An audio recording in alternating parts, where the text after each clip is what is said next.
At Apple's worldwide headquarters in Cupertino, California, flowers, candles, and electronics made a modest shrine. Around the world, it was among the first signs of grief at the loss of someone who is much more than a phenom in the technology world. Former CEO Steve Jobs died Wednesday after a long battle with pancreatic cancer. I'll never get this memory out of my head, just where I was, just getting a phone call from a reporter. And they just said, "Have you heard the news?" And I instantly knew what that meant. Steve Wozniak founded Apple Computer with Jobs in 1976. We had jobs on the side. We had nobody that could loan us money. We had no business experience. We're like a million young people who were so excited about the future they might have someday in business, making something just out of their ideas. That's what we were. We'd see him running around barefooted and with torn Levi's. Gene Tankersley lived next door when the two Steves built their first Apple in this Silicon Valley garage. He told my wife, when she asked, what could you do with this? He said, well, you could put your recipes on here and call them up instantly. And she says, I like my card file.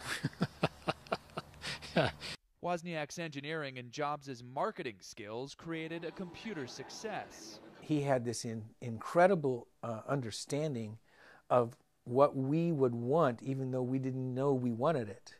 But Jobs was forced out in 1985. When the company was on the ropes, he returned 12 years later. In his second act, Jobs rehabbed Apple into a consumer electronics giant.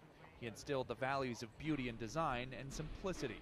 And then he was always thinking about certain technology, the early products that got developed, the building parts, what those might lead to in our future.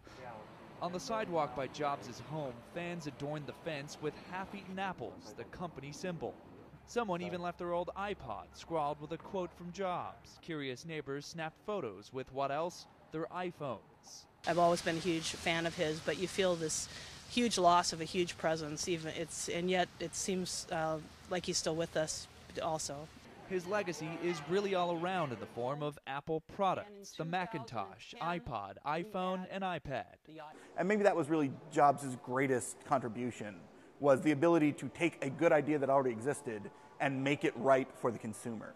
The public display of emotions about electronics may show how the 56-year-old innovator's ideas changed American culture.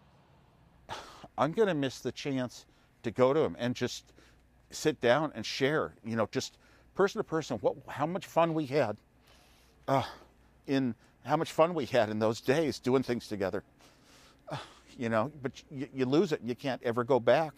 And just have those conversations that make us both smile. But also how his friends and even competitors will miss him. John Moen, Associated Press, Cupertino, California.